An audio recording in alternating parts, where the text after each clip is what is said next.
Kitabu cha Yeremia mlango wa 45 unabii zulu za Misiri. Mstari wa kwanza. Riri ndo neno la Bwana lililomzirira nabii Yeremia zulu za mataifa. Zulu za Misiri uni ujumbe zulu za jeshi la Farao Neko mtawala wa Misiri. Jeshi riro rashindo ni Nebukadneza mtawala wa Babeli ko Karikemishi na muho wa Yufurati. Kaza mwaka wa 4 wa kutawala kwa Jehoyakimu mwana Josia mtawala wa Juda. Tayarishani ngao zenu bomu na tite, mbole mkapigane. Handikani farasi, pandani henu ahiriki.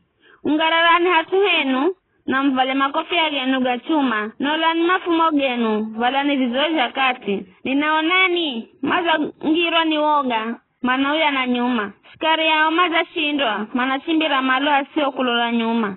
Na kila hatu anagosha. Ndo ambazo Bwana atua tangu kama dimu kuchimbira na mashujaa kama dimu kutoroka upande wa kwa vuri kanda ya moyo Yufurati manakwala na kubwa ni aniuna zinula eheremu hoa Naili azinula eheremi hoa ya maimbi Misiriza inazinula heremu hoa Naili heremi hirio na maimbi iya namba mimini za zinula nifikire dunia nda inonga mizi naoma kalao mumo haya.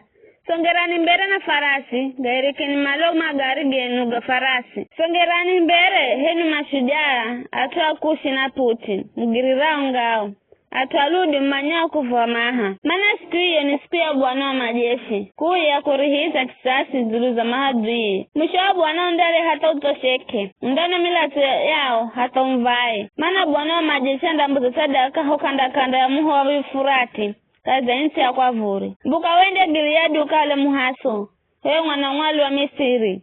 Udhomira mihaso minjela kuhola. Mataifa ganda sikira ibuyo. Kirirocho kindafika kila hatu duniani. Shujanda mkwala shujaa mwanziwe. Osea irimanda guhamwenga. Rinda neno la Bwana lilomwambia nabii Yeremia zulu za kuja kwa Nebukadneza mtawala wa Babeli kuja ipiga Misiri. Visemeni Misiri na mvitangaze kumi jidoli. Vitangazeni kwa Memufisi na Tapanisi. Ambani. Spangeni na mtayarishe maana mmushu undari ya mazi okudengereka. Kwano ni mashujaa kwa mahiri kwa kure. Kwano ni machimbira. Kwa kalama ingwani Bwana. Anjenu mandazi kwala magwererane na maambirane nafuka fawira twehu na nsiye ufrio shalwa futi mbiro musho mahadui mandaluto miro maambe Farao mtawala Misiri ni maneno mahutu nafasi ewe richekikira ujeri wenye Yeremia ni mtawali ni shisho nirie zina rangu ni Bwana wa majeshi kuna za mtu mwenye nguvu kukira otimario kuzirira kwa koho ndakala heremrima tabori rijo mure kukira virima vingine na here mrima wa Karimeli urisho mure kohe hinayo bahari. Fungani mizigo yenu muhali wa mateka henu mkalao Misiri kwani muzwa Memufisi undanongwa na ukale ganzo asoka la mtu. Misiri ni ndama mbizo ela kuna za utua kwanonga kula kwa vuri. Shikari ya kukodisha ni herenda ya masizi zonona auna wamandagaluka na machimbira hamwenga kama ndai mabule.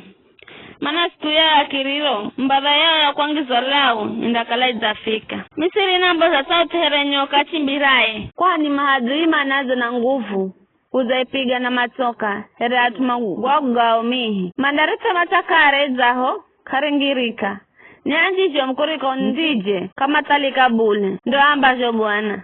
Msina Misiri ndagurani haya adambiza mikono ni watu kwa vuri wana majeshi mlungu Israeli namba lola ndangwangiza leo amoni mlungu atebesi na Farao na Misiri na milunguye na atawalie na aoma mkuluhirao Farao ndangiza mikono ni wao mama leo maandaki mikono ni wa Nebukadneza mtawala wa Babeli na maofisai baada ya Misiri ndaisha tuhere kapindi ndo ambazo Bwana. Usogohe bule hewe Jakobu mhumiki wangu sangalale bule hewe Israeli maana nda kuokola kula kure na kijazi cheni chamboze kuko niriko wa mateka Jakobu andaka nazeri na usalama kaheri kiza kahana ndiye mwagosha uoso goe bule hewe Jakobu mhumiki wangu maana mimini uhamwenga nawe izo ndaga nonga mataifa goseri gomuhirika ndako ngamisa kamare ndakurisha bila kukwangiza lao alo henda vizyo kwa hati ndo ambazo Bwana.